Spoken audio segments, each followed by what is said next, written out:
matin, je me suis réveillée puis j'avais quelque chose que je sentais que j'avais envie de vous parler. Fait que j'ai décidé de faire un vidéo. J'ai décidé de vous raconter un petit peu mon histoire puis d'où je viens parce que je l'ai jamais fait. J'ai jamais été à l'aise de raconter un peu pourquoi je fais ça, pourquoi je veux tellement enseigner la médecine chinoise. Donc, juste avant de vous raconter les grandes lignes de mon histoire, je veux juste vous faire une parenthèse sur qu'est-ce qui m'a inspirée à ça. Il y a 2 jours, j'ai eu un coaching avec l'inspirante Sophie Maffolini qui enseigne la pleine conscience et la méditation, puis qui a beaucoup de succès dans ce qu'elle fait parce que c'est vraiment de qualité ce qu'elle fait. Puis je trouve ça vraiment inspirant. Puis c'est quelque chose que je cherche à faire avec mon entreprise depuis longtemps, mais j'ai de la difficulté parce qu'il y a beaucoup d'obstacles dans le fond. Fait que je suis continuellement dans une quête, puis je pense que ma quête a beaucoup rapport avec le fait que j'ai de la misère à rester en ligne avec d'où je viens, qui je suis, pourquoi je fais ça. Donc c'est pour ça que j'ai envie de vous partager ça aujourd'hui. Donc Sophie, ce qu'elle racontait dans le coaching qui m'a inspirée à vous parler de ça aujourd'hui, c'est que la question qui l'a constamment portée dans tous ses efforts pour développer son entreprise de pleine conscience, c'est comment je peux aider plus de gens. Puis je trouve que c'est une question qui porte énormément, qui fait vibrer, qui est vraiment puissante, puis qui vibre encore en moi. Puis en même temps, ben, en me réveillant ce matin, je me disais, je sens que c'est pas la question qui me porte moi.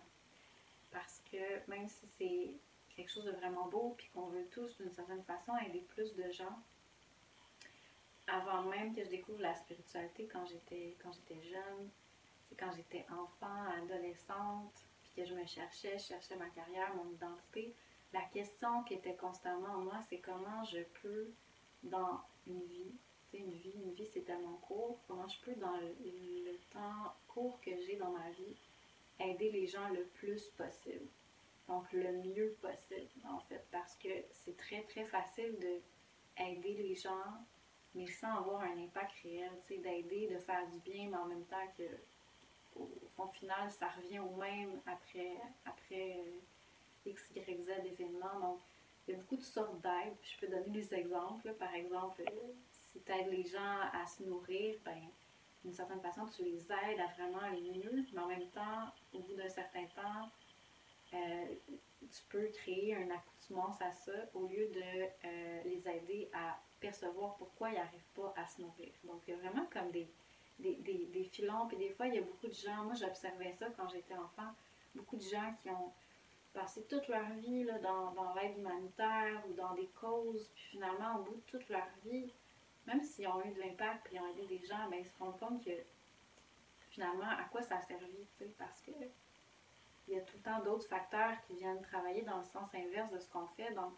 pourquoi? Fait que la raison, la question qui me portait et qui m'a toujours portée, c'est comment je peux aider de façon le plus efficace possible, le mieux possible, pour avoir le plus d'impact possible.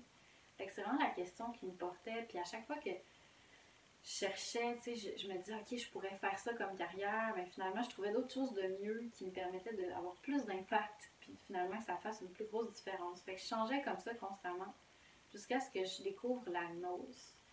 La gnose, c'est une tradition spirituelle dans laquelle j'ai fait partie pendant une période de ma vie, puis finalement, j'ai évolué vers autre chose. Mais la gnose, ça m'a vraiment beaucoup fait vibrer parce que c'est une façon, c'est une tradition spirituelle qui porte un regard sur toutes les traditions spirituelles pour essayer d'avoir un langage commun qui permet de comprendre l'essence de toutes ces grandes traditions-là. C'est en quoi la tradition chinoise dit la même chose que le christianisme ou la tradition islamique, ou en quoi les anciens peuples, les peuples amérindiens disaient la même chose que l'hindouisme. Souvent on perçoit que c'est tellement différent parce que les mots utilisés sont différents, mais plus on pratique, puis ça, les maîtres parlent souvent de ça, quand un maître qui est reconnu comme maître dans sa tradition est souvent reconnu comme avoir plus de vision vision, de capacité de faire des liens avec les maîtres des autres traditions parce qu'au fond, ils comprennent que l'essence est la même. Puis le travail à faire est similaire, même si on passe par des chemins différents. Donc, pouvoir comprendre l'essence de ça, ben, ça fait toute une différence. Fait que pourquoi je me suis ramassée en médecine chinoise? Ben parce que pour moi, la médecine chinoise, c'était vraiment la tradition qui réunissait le plus de traditions, dans le fond, parce que la médecine chinoise, elle a des racines chamaniques, donc des racines de peuples primitifs qui ressemblent énormément au peuple amérindien, puis à tous les peuples primitifs, tu sais, qui ont encore des religions vivantes aujourd'hui. Donc, il y a un pont qui se fait entre leur culture, puis il y a un langage commun, tu sais. Fait que pour moi, ça permettait de réunir au lieu de diviser. Mais après ça, tu as aussi tout le côté taoïste qui fait un pont avec tout le travail sur soi plus énergétique, qui est aussi très populaire avec le yoga, avec les traditions modernes, mais aussi avec l'alchimie. L'alchimie a voyagé dans les siècles passés, puis s'est rendu jusqu'en Europe.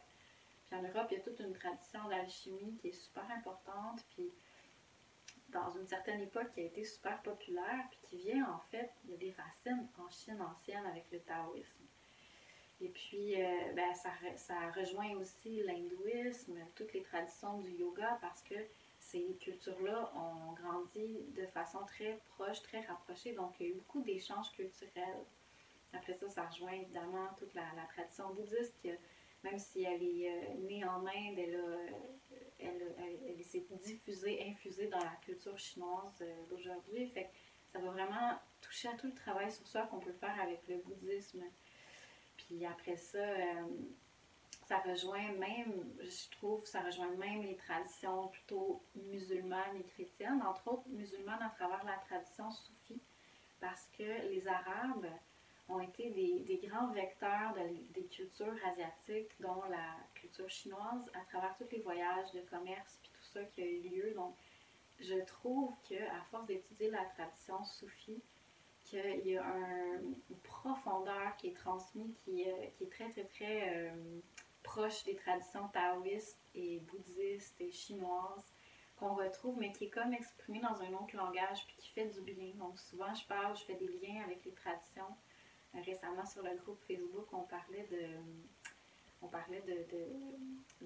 les rituels, comment est-ce que la prière musulmane, elle est mis dans des moments de la journée vraiment particuliers dans les cycles énergétiques, puis comment ça correspond à des moments où on peut faire des rituels. Donc, c'est ça. Fait qu'il y a vraiment des liens que je trouve qui sont fascinants avec la tradition chinoise, puis qui me permettent de connecter tous les ponts ensemble. Puis pour la tradition chrétienne, c'est sûr que c'est tout un autre monde, mais la tradition chrétienne, à ses bases, dans ses fondations, il y a beaucoup de liens, beaucoup plus de liens qu'on peut faire. Puis tu sais, c'est vraiment une tradition où ce que, comme dans les grandes traditions monothéistes, où ce que l'essence, c'est vraiment la connexion avec le Dao. Puis le Dao, c'est quelque chose de sans forme, sans nom, qu'on ne peut pas nommer, mais qui est à l'essence de toute spiritualité. Fait que pour moi, ça fait des ponts, puis ça me permet vraiment de trouver des langages différents pour m'aider à connecter avec quelque chose de très profond, de très difficile de connecter, puis pourtant qui est accessible tout le temps, qui est accessible à travers différentes voies.